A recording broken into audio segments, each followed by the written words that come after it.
Katibu mkuu wa Umoja wa Mataifa Antonio Guterres ametoa wito kwa jamii ya kimataifa kuungana ili kukabiliana na tatizo la ukosefu wa makazi duniani, hali ambayo inatishia maisha ya mamilioni ya watu, hasa wale wenye kipato cha chini. Guterres amesema hayo wakati akiwahutubia kwa njia ya mtandao wajumbe wanaohudhuria mkutano wa awamu ya pili wa Baraza Kuu la Shirika la Makazi Duniani UN Habitat unaofanyika jijini Nairobi, Kenya. Kutoka Nairobi, Ruben Chama na taarifa ya kina. Guterres amesema jamii ya kimataifa imo kwenye njia panda katika harakati za kudhibiti ongezeko kubwa la idadi ya watu wasio na makazi duniani. Hatuwezi kuwa na dunia yenye maisha bora endapo watu hawatakuwa na makao bora, huku wengine wakiwa wamekwama kwenye maisha ya ufukara wakiishi katika vitongoji duni.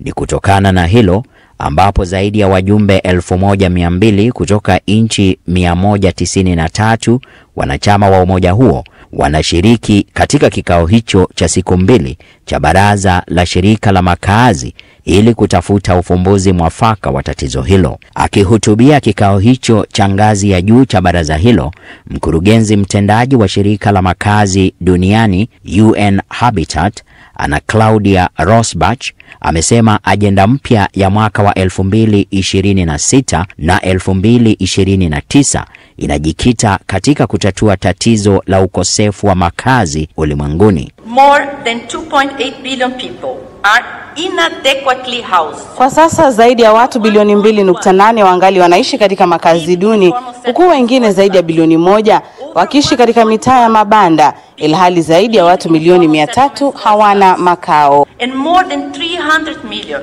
are homeless. Miongoni mwa wanaohudhuria kongamano hilo ni mawaziri wa serikali za nchi mbalimbali na wajumbe kutoka mashirika ya umma na sekta ya kibinafsi. Alice Wahome ni waziri wa ardhi, nyumba na maendeleo ya miji kutoka Kenya. We have prioritized affordable housing. Tumepea kipaumbele ujenzi wa nyumba za bei nafuu, kuboresha miundombinu ya miji yetu na kuwezesha jamii kama nguzo muhimu ya kuimarisha ajenda ya maendeleo ya taifa. Miongoni mwa ajenda kuu za mkutano huo ni uwepo wa makazi bora ya gharama nafuu, uzuiaji uchafuzi wa hewa mijini na utekelezaji wa sera na malengo ya maendeleo endelevu miongoni mwa nchi wanachama. Kikao cha baraza hilo kitafikia kilele chake hapo kesho Ijumaa, huku wajumbe na washiriki wakitazamia kupitisha maazimio mbalimbali kwa lengo la kuboresha hali ya makazi mijini, hasa miongoni mwa mataifa yanayoendelea. Ruben Chama, DW, Nairobi. Jamaa na marafiki wanaendelea kutuma rambirambi zao kwa familia ya marehemu gwiji wa fasihi Ngugi wa Thiong'o aliyefariki dunia usiku wa kuamkia leo. Thiong'o aliyekuwa na umri wa miaka 87 alikuwa mtetezi wa matumizi ya lugha za kiasili katika fasihi, utamaduni na ukombozi wakati wa uhai wake. Thelma Mwazaya anaarifu zaidi kutoka Nairobi. Kwa mujibu wa msemaji wa familia Ndushu wa Ngugi, ratiba kamili ya msiba itawekwa bayana katika siku chache zijazo. Pindi baada ya taarifa za kifo cha Ngugi wa Thiong'o kusambaa, Rais William Ruto alituma rambirambi zake kwa familia na kuwapa pole. Kwenye ujumbe wake, Rais Ruto alimsifu nguli huyo wa uandishi wa vitabu, kwani ameacha historia na alama isiyofutika ukizingatia jinsi tunavyotazama masuala ya uhuru, haki katika jamii na matumizi mabaya ya siasa na madaraka. Marehemu Ngugi wa Thiong'o alipata umaarufu wake kwa vitabu kadhaa alivyoandika. Kitabu chake cha kwanza kilichompa umaarufu ni Weep Not Child, kilichochapishwa mwaka 1964. Hicho kilikuwa kitabu cha kwanza cha Kiingereza kuandikwa na mwandishi kutokea Afrika Mashariki. Mwaka 1977 wanaharakati wake ulifikia kilele alipoandika tamthilia ya Ngahi Kadenda, Nitaoa Nitakapo, iliyokuwa kwa lugha ya Kikikuyu na kuigizwa na wanakijiji wa Kamirithu alikozaliwa. Wakazi wa Kamirithu wanamkumbuka vipi marehemu Ngugi wa Thiong'o?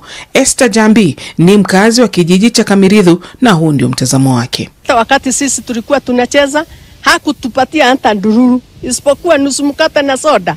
Hakuna kitu ingine alitupatia. Hata ikiwa serikali inaweza kutupigania mahali hizi michezo inauzwa irudishe mkono kwetu.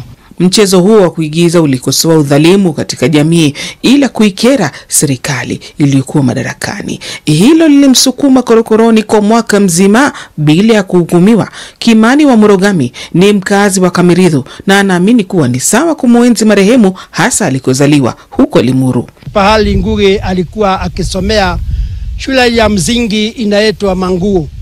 Kama hiyo shule itawezekana tuwe na library, vitabu yake iletwe huko na watu wa hapa wakisoma kwa hiyo. Baada ya kuachiliwa ndipo alipoasi kuandika vitabu kwa lugha ya Kiingereza na kuikumbatia Kikikuyu.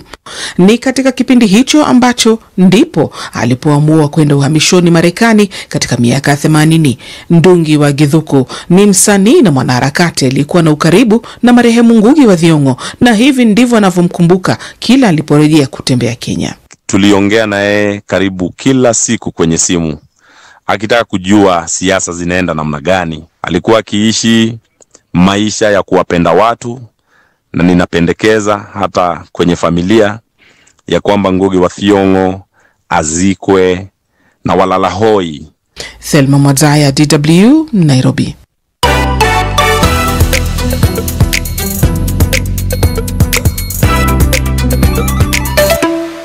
Msikilizaji, umewadia wakati ambapo unaweza kuyapata yale ambayo yanazungumzwa sana katika mitandao yetu ya kijamii, lakini nikukumbushe kwa wakati wako unaweza tena ukasikiliza matangazo hayo kwa ujumla wake kupitia tovuti yetu dw.com/Kiswahili, na unaweza ukafanya rejea katika kurasa zetu za Facebook na ile channel ya YouTube. Bila shaka Hawa Bihoga ananitazama vizuri hapa studio. Una mengi ili la Ngugi wa Thiong'o unalo? Ninalo, lakini kwenye upande wa ujumbe wenzetu wametutumia ujumbe mwingi sana kupitia mitandao yetu ya kijamii, lakini ni hapo baadaye. Kwanza hapo tukiwa katika mtandao wetu wa Facebook na Instagram imechapishwa katuni ambayo imeandaliwa na mwenzetu Said Michael. Inaonyesha tafakari ya mkutano mkuu wa Chama cha Mapinduzi CCM nchini Tanzania ulioanza leo Alhamisi jijini Dodoma. Sasa kwenye kibonzo hicho Sudi kuna kaujumbe kwamba ngoja ni kunongoneze huko mtaani unasifiwa kweli, alafu kuna kibonzo kingine kikasema Oktoba wanasemaje, akamwambia kibonzo kingine kikajibu mitano tena. Sasa mjadala ukaanzia hapo. Ako ka ujumbe. Kuna huyu anaitwa Grace Alexander. Anasema wacha wazidi kupiga makofi tu kwenye meza. Sijui akiwa na maana gani, lakini kuna huyu mitandao wana maneno mengi sana, lakini kuna huyu Ramadhani Mgabo anasema yeye kacheka sana kwa sauti, afa akasema wamwambie ukweli, huko mtaani watu hawamuelewi hadi wanatamani tupite tu tupate kama mtu kama Traore. Hayo ni maoni yao katika upande wa mitandao. Tutabaki katika siasa za hapo nchini Tanzania ambapo wakati CCM ikiwa inaendelea na mkutano wake maalum, Chama cha Demokrasia na Maendeleo Chadema kimeingia mtaani na kuanza kukusanya saini milioni 15 za Watanzania ambao wanaunga mkono kampeni yao ya mageuzi ya no reform no election. Tulikuwa na ripoti yake mchana. Tulikuwa nayo. Sasa chama hicho kimesema hakiwezi kwenda katika uchaguzi mkuu ikiwa mambo yako vile vile kama inavyosema. Sasa kuna maoni mengi sana na kwenyewe zaidi ya watu 1000 wamezungumzia kuhusiana na mjadala huo, lakini pia katika mitandao mbalimbali pia watu wamezungumza. Kuna huyu Julius Richard anasema sioni milioni 15 tu, hata iwe milioni 60 wa Tanzania watasaini. Lakini kuna huyu anaitwa Abel Magembe anasema sasa Umoja wa Mataifa utahusika vipi kwa sababu hizi saini zinapelekwa Umoja wa Mataifa.